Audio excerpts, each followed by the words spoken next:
Hello everyone, स्वागत है एक और नए वीडियो में। और एक नया फंड आया है, ठीक है, जो हमको काफ़ी इंटरेस्टिंग लग रहा है। एंड ये फंड का नाम है DSP Nifty 500 flexi cap quality 30। ठीक है। तो आपको पता होगा कि जनरली हमको फंड्स जो है वो उतना पसंद नहीं आते हैं, क्योंकि मेरे काफ़ी सेलेक्टिव तरीके के जो मेथड्स हैं चूज़ करने का वो है। एंड जिससे बहुत कम ही हमको फंड्स जो है वो पसंद आते हैं, या बहुत कम ही ईटीएफ्स हमको पसंद आते हैं। ठीक है। अब कौन सा फंड और ईटीएफ मेरा फेवरेट है वो हम डिस्क्रिप्शन में डाल देंगे, उस वीडियो का लिंक आप लोग जाकर देख सकते हैं।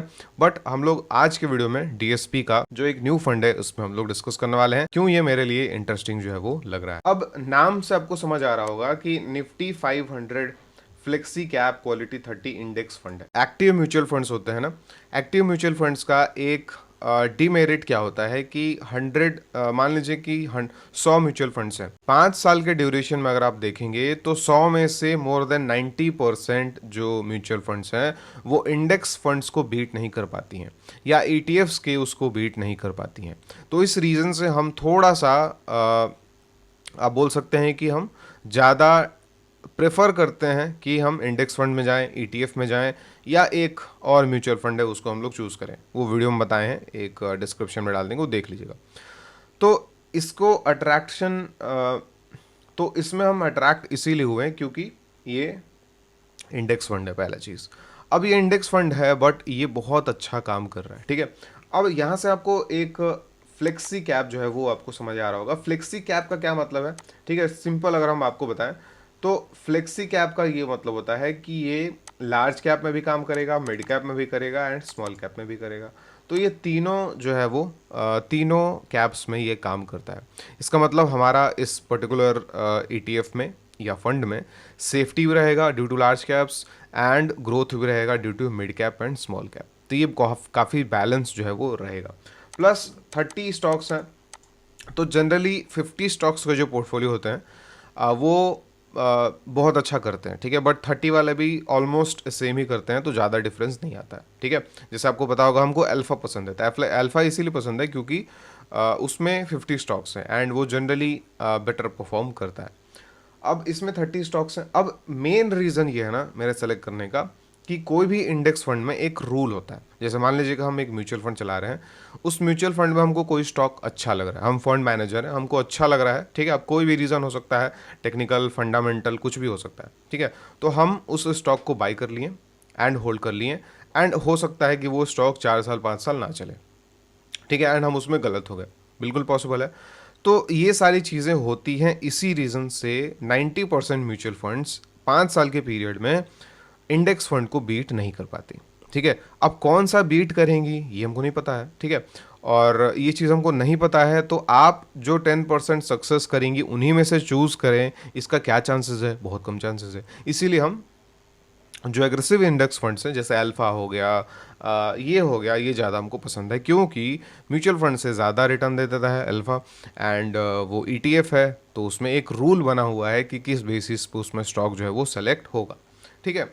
तो इसमें भी आपका एक प्रॉपर रूल है कि किस तरीके से आपका स्टॉक जो है वो फिल्टर होगा। ये जो रूल है, इस रूल को हम लोग समझते हैं, एंड यही रूल जो है वो बहुत इंपॉर्टेंट है।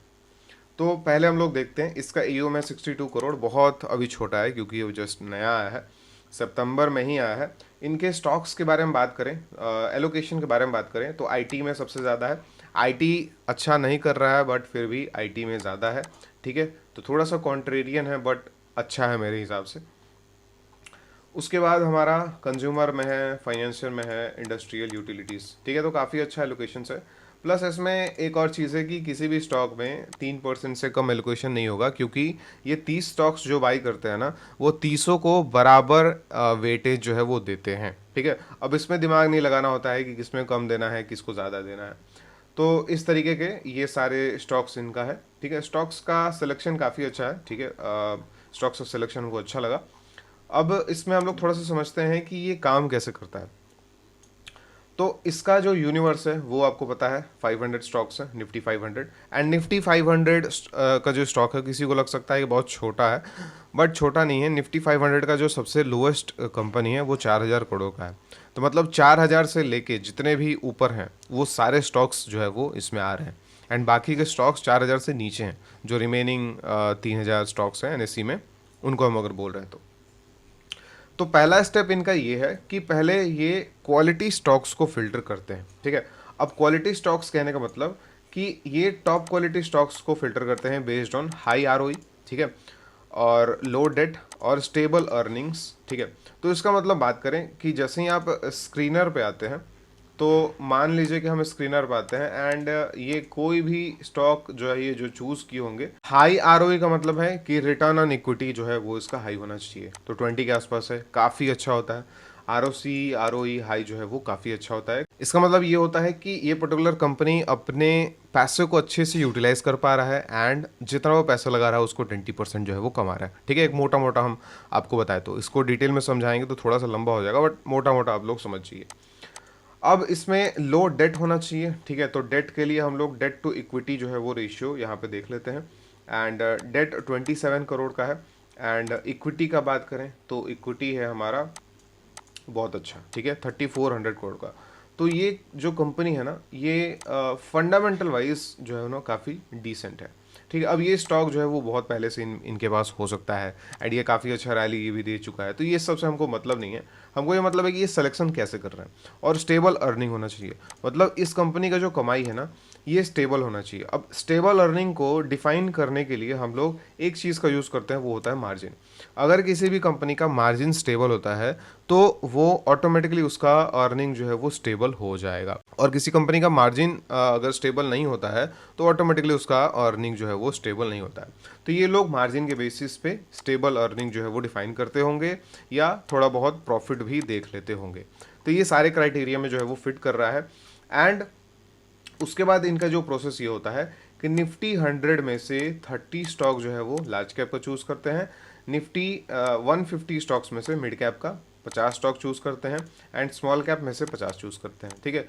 तो टोटल जो है ना ये 30 और 50 और 50 ये स्टॉक जो है वो फिल्टर कर लिए। अब इनका सेकंड स्टेप ये होता है कि अब ये सेलेक्ट करते हैं स्टॉक्स को, तो इनमें से जो भी ये 30, 50 और 50 जो आए हैं इनमें से टॉप 10 स्टॉक्स को चूज करते हैं based on free float market cap, ठीक है। मतलब उस पर्टिकुलर टाइम पे जो जिस कंपनी का मार्केट कैप हाईएस्ट होगा उसके अकॉर्डिंग टॉप 10 जो है वो चूज करते हैं, ठीक है। एंड इस तरीके से तीनों में से 10-10 स्टॉक्स चूज कर लिए, टोटल 30 स्टॉक्स हो गया।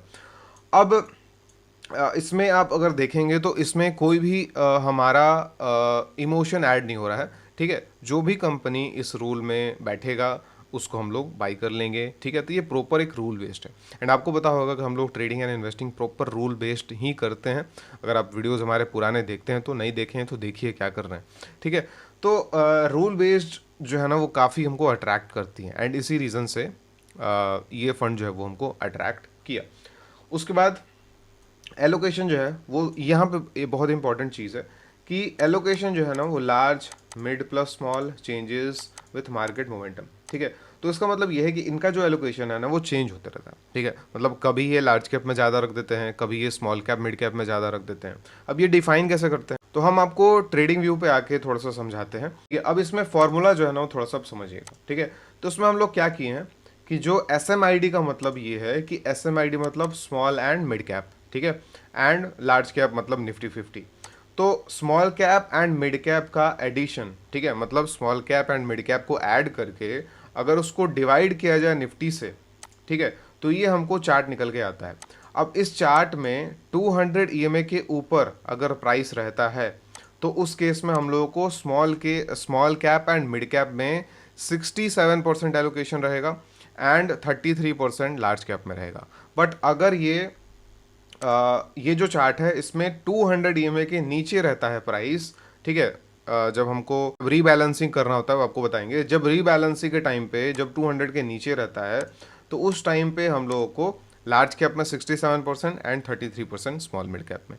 तो ये भी प्रॉपर रूल बेस्ड है। इसका मतलब ये हुआ ना कि जब भी जब भी mid cap and small cap divide करते हैं लार्ज कैप से तो इसका मतलब ये हुआ कि एक रेशियो चार्ट है। तो रेशियो चार्ट से क्या होता है ना कि पता चलता है कि कौन सा चीज़ आउट परफॉर्म कर रहा है एंड कौन सा चीज़ अंडर परफॉर्म कर रहा है। तो जो चीज़ न्यूमरेटर में होता है ना, अगर उसके अकॉर्डिंग हमको देखना है तो जो चीज़ न्यूमरेटर में क्या है, mid cap and small cap. तो 200 के ईएमए के ऊपर जा रहा है वो अगर प्राइस, तो इसका मतलब कि mid cap and small cap out perform कर रहा है, and mid cap and small cap out perform कर रहा है, तो हमारा एलोकेशन 67% हमारा mid cap and small cap में चला गया, एंड वाइस वर्सा। वेटेज क्या होता है? इक्वल वेटेज होता है, 10 स्टॉक है, ठीक है, equal weightage to all 10 stocks within each segment, ठीक है। तो उस पर्टिकुलर सेगमेंट में इक्वल वेटेज के साथ उसको दे दिया जाता है, ठीक है।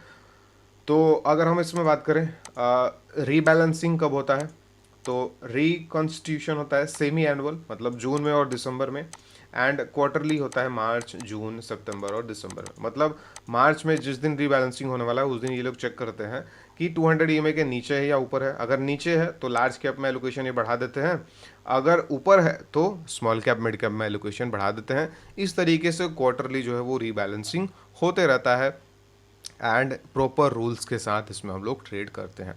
अब इसमें फ़ायदा ये होता है कि जो भी स्टॉक मोमेंटम में है वो ऑटोमेटिकली इनके कैप्चर में आ जाते हैं, एंड मोमेंटम स्टॉक्स अगर पकड़ में आते हैं तो डेफिनेटली इनका CAGR जो है वो बाकी के ETF से थोड़ा सा ज़्यादा होगा, ठीक है। तो आई गेस आप लोग ये एग्जैक्ट चीज़ समझ गए कि किस तरीके से हम लोग फंड को एनालाइज करते हैं, एंड क्यों रूल बेस्ड फंड जो है वो अच्छे होते हैं एज़ कम्पेयर टू जो फंड मैनेजर जो मैनेज करते हैं उससे, ठीक है। अब बहुत सारे फंड मैनेजर ऐसे हैं जो बहुत अच्छा करते हैं, जैसे हमको हिलियोस पसंद है, मोतीलाल ओसवाल पसंद है, बट ठीक है वो हम लोग अलग बात है। बट बात ये है ना कि अगर हम मैथमेटिकली चेक करें तो 90% ऑफ द म्यूचुअल फंड जो है वो तो आउट परफॉर्म नहीं कर पा रहा है 5 साल में, तो उसके अकॉर्डिंग अगर हम देखें तो उसके अकॉर्डिंग ये जो है वो बेटर ऑप्शन आता है, क्योंकि ये किसी भी तरीके का इसमें इमोशंस जो है वो ऐड नहीं हो रहा है, ठीक है। ये सिंपल रूल बेस्ड है कि ऐसा हुआ तो ये स्टॉक डालो, ऐसा हुआ तो ये स्टॉक निकालो, सिंपल। तो ये रहा हमारा रिव्यू इस पर्टिकुलर फंड का। आपको कैसा लगा कमेंट में ज़रूर बताइएगा, एंड आप हमारे कम्युनिटी में ऐड होना चाहते हैं, हमारे साथ सीखना चाहते हैं ETF trading, sector rotation, value investing, multi beggars, ठीक है, लॉन्ग टर्म SIP, ये सारी चीज़ें सीखना चाहते हैं तो आप लोग डिस्क्रिप्शन में जाके एंड इस लिंक पे आप लोग क्लिक कर सकते हैं, फर्स्ट लिंक पे, एंड आपको जो कोर्स है हमारा कोर्स का वेबसाइट मिल जाएगा। इस कोर्स पे आप लोग जाके पढ़ सकते हैं कि क्या क्या चीज़ें आपको सीखने को मिलेंगी, एंड आप लोग कूपन यूज़ कर सकते हैं OS। ये कूपन फर्स्ट 21 मेंबर्स के लिए वैलिड रहेगा, तो जितने लोग भी सीरियस हैं वो लोग कंसीडर कर सकते हैं। Thank you everyone.